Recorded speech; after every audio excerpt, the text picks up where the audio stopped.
welcome to Indie Film Cafe. I'm Jonathan Moody. Paul A. Presenza, known as the Moo Cal Moo. And just Jen. All right. And we're doing a video here instead of our podcast. We're also going to be doing a podcast in a bit. But we just wanted to kind of go around and do videos as well to kind of get some more, viewership and stuff. So first of all, let's talk about how we got into watching bad movies. Go ahead. Yeah. Well, it started with me a long time ago. Basically, when I was a kid, my brother used to watch all kinds of bad movies, and my brother and I really didn't connect on a lot of things. He was 12 years older than me, and the one thing that we had a connection with was watching old movies, and so that was one of the cool things that I could actually do. And he kind of made me steal away with him to go to drive-ins and such to watch crappy old movies way late in the night when I should have been. So I'd be the only kid amongst a bunch of adults watching these movies, Night of the Living Dead. I got to see that in a drive-in theater right next to a cemetery, by the way. At 10 years old, cool. in my pajamas, it scared the living hell out of me. And then, this is, of course, back in the day when you didn't really have cable. It wasn't ubiquitous like today. It was all a bunch of UHF channels. So the local TV channels were like Channel 48 and Channel 17, and they all came out of Philadelphia. So pretty much from when I was maybe 7 years old up until high school, every Saturday it was pretty much the same. You would get up around 7.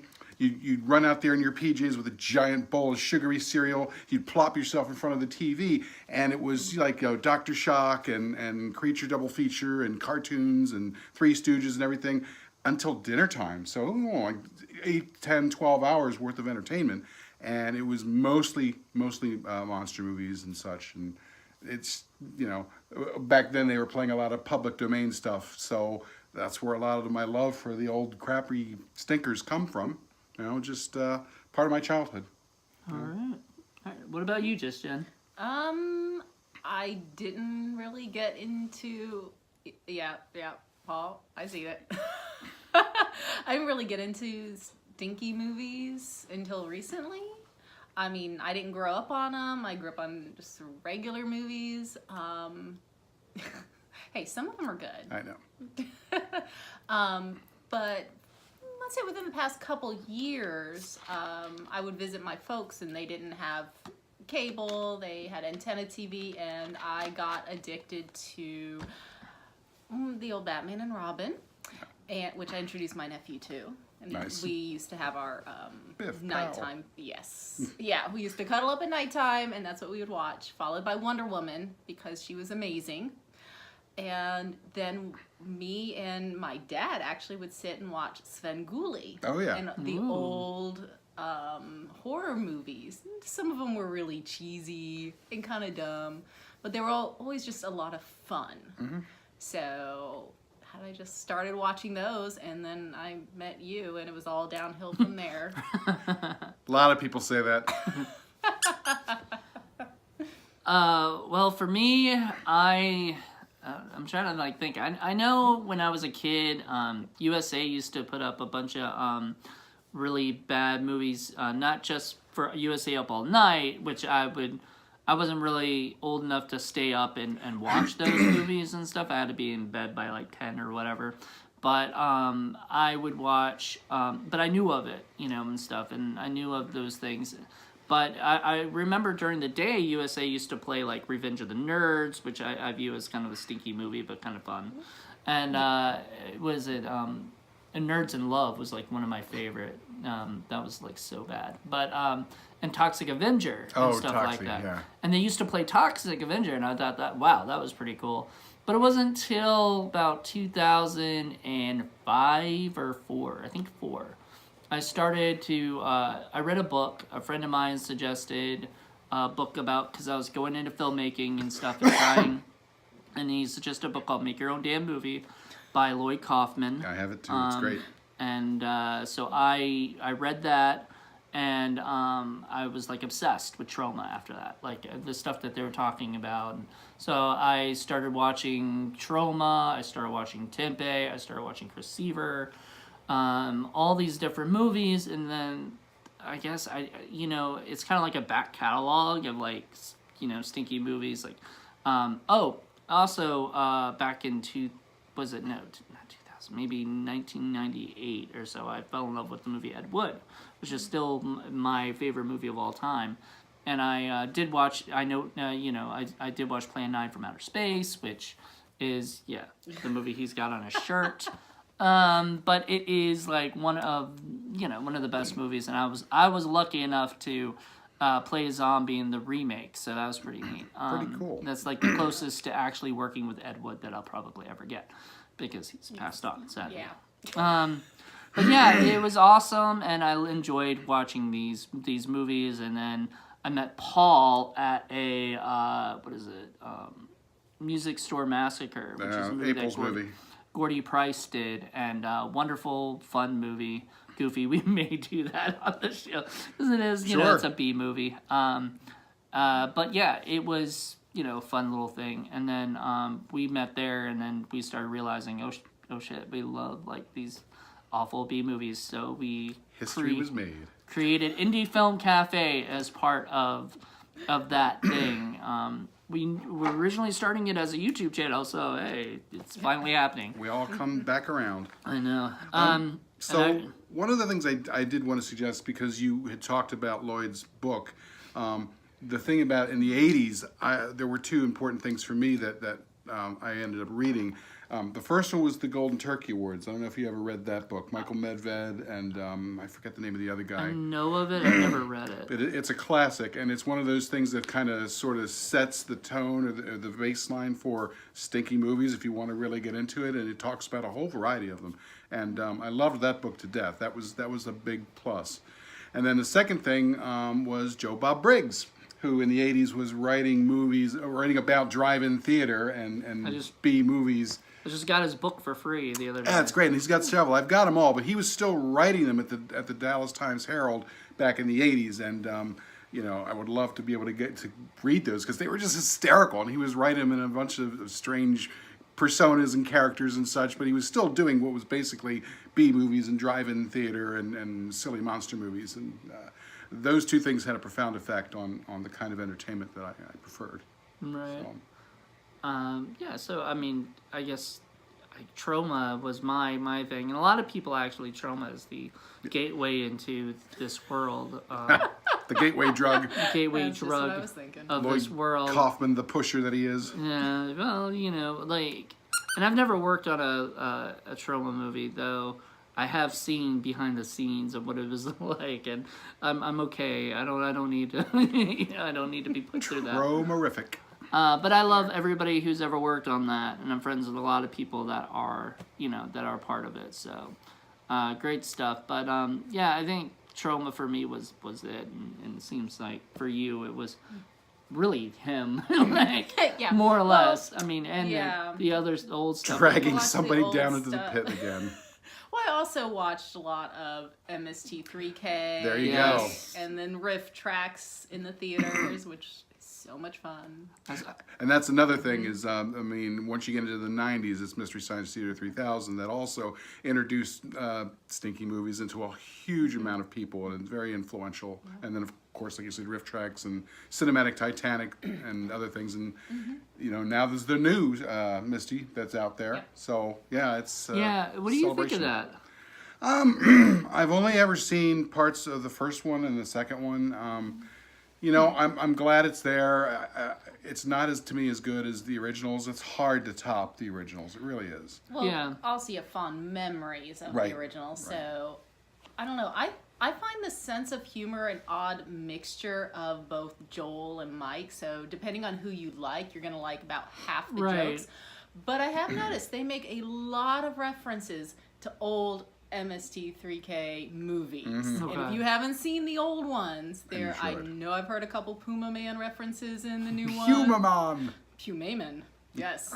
Pumaman. And there's several references. If you're not paying attention, you're gonna miss completely. We need to do Puma Man. God, I don't know if I can watch it without the commentary.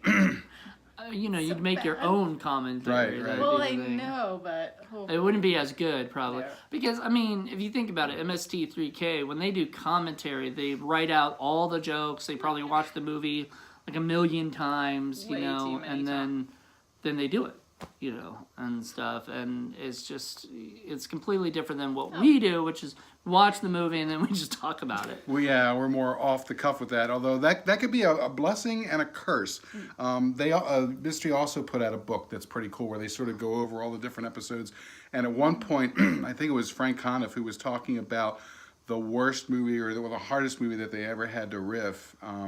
Gosh, I think it was, I don't remember exactly which one it was, but they said that it literally took them days and days and days to be able to come up with enough jokes that were actually funny, and that it was actually really, really difficult. So scripting your jokes ahead of time, you know, and that's not necessarily easier than, say, doing it off the cuff like we do. Yeah. And I mean, yeah, and it's fresh, and we're able, generally, it's fresh. And we're lazy, frankly. Yeah. We don't have to sit there and write everything out. So there you go. If you guys want to tell us how you guys got into this, that'd be great. Also, we're going to send a link down below with our Patreon, so you can check that out. And hopefully, if you got $1, donate a month, you know, that'd be awesome. Moolah, moolah. Yeah, we'd mooch appreciate it. oh dear.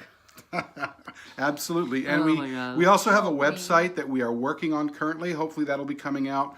And when it comes out, you'll be able to see like reviews, and it'll link to all our podcasts, and we'll have some interesting information on there, and places where if you feel like you want to get a copy of the film, you can buy it or see it or whatever. So Also, if it counts for anything, Indie Film Cafe is on Twitter, Instagram, now YouTube, let's see, Facebook, and we just now have a Reddit.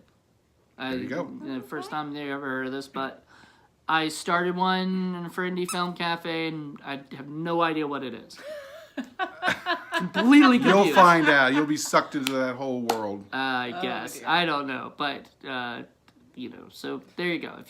Do you follow people on Reddit? Like, Yeah, it's occasionally. I don't like to go down that no, I rabbit mean, hole is too that much. like is that a thing? Is that like adding people on Facebook? Do you follow? It's more like discussions, like little mini discussions on every kind of, well, they call subreddits, and it's every kind of topic that you can think of, and then it's just people who like the topic go there, and then they post things, and then you talk A lot about more them. trolls go on there. Well, from what I yeah, understood, too. but so. it's not like Facebook or any of that kind of a social media thing. It's a little bit more bulletin board centric, but you can get a lot of interesting discussions going on there, and then.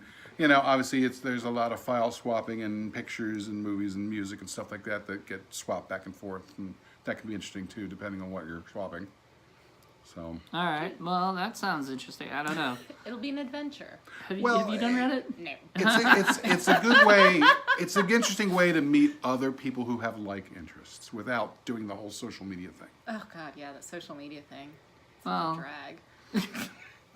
Social it media can thing's be. the easiest thing for me. Like that's why I'm like, I don't understand this Reddit. Like, what do I do? Like, Yeah.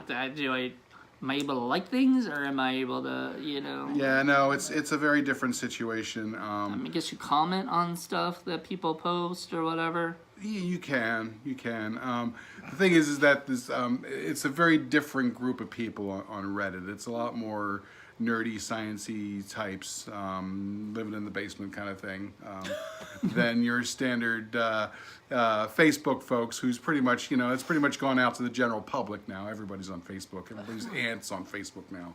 My mom's on Facebook. There you go. That's what I mean. So She doesn't have a clue how to do it. who does anymore? Well, no, I mean, she asked me to, like, put up pictures. I'm like, there's a photo thing. You just upload them. She's like, I don't know how to do that. And I'm like, you're going to have to help me. I'm like, really? Nice. Oh. Well, one other thing I wanted to say about this particular topic is that I'm also one of those weird kind of collector nerdy folks. So when when VHS came out back in the early 80s, late 70s, early 80s, I was already starting to collect most of these movies because, if you like something, you collect it and you keep it forever. And so I had this huge VHS collection, and then DVDs came out, and I was like, oh, this is even better. So I ended up slowly swapping out all of my VHS tapes, and now I have this giant movie collection on DVD. And now, of course, Blu-rays come out, and I've decided I can't just do that for every time some new format comes out. So I kind of draw the line. I have my wonderful stinkers going to stay on DVD, and then on Blu-ray, I'm just going to go for actual real films. I do like real films. Well, I mean, the old movies, you don't gain much getting No. it on Blu-ray. No. Dude, no. Not really. Well, I don't know. I mean, Quality-wise, there's... I mean, if you get something like a Criterion version and you're getting like, I don't know, Citizen Kane or something, you're going to see a marked difference. But we're not talking Citizen Kane here. It's Citizen Toxie, no, maybe. really, like, no, but even Citizen Kane, like, what's the difference is just it looks a little better, like... Well, it can look a lot better, especially in the tonality with black and white. They can do a lot of stuff, but it's not, easy. You have to do a lot restoration, and it costs money. I don't know. I'm not a Citizen Kane fan. In fact, really? It's a great film. Yeah, I'm not. Yeah, it bored me. But it is what it is. I think it's of that time, and stuff, and people still can like it from this time. Not me. Well, from a technical aspect, it broke a lot of barriers and did a lot of cool stuff. But if I would recommend that if you give it another try, watch the Criterion version because they explain a lot of cool stuff in there. Cool. All right. Well, so he likes really bad movies or really good movies. Mediocrity repels me. Anything that's in the middle, I'm just not interested in. Yeah, but never mind. We're not going to get into that because there's a whole thing about that. We've had this discussion before. And we're Save both it on for different. Another video. We're on different paths on this. And that's anyway. cool. There's room for everybody. Exactly. And we can all agree or disagree. Or agree to disagree. So, anyway, thank you guys for checking this out. Hope you guys had a good time. Remember to follow us on all those social media and Reddit, which doesn't count as, I guess, if you can follow us on Reddit. I don't know. Not really. Once again, you can't. But you can see what we post, I think, or something. So Absolutely. go ahead and check You that have out. faith, you will figure it out. I will try to post this video on Reddit, and then people will be like, you're an idiot because you don't understand Reddit. And that'll be the comment that the trolls are right. There you go. Feed the trolls. Feed the trolls. Look out for our website, which is coming up soon. Don't forget our Patreon. And for all of you ladies out there who can't wait to send your fan mail to Continuity Monkey here, we'll make sure to give you that address too. It's indiefilmcafe@gmail.com. And send 20s because he really likes them. Ooh. Yes, so thank you guys. Have a great day. All right. Bye. Bye.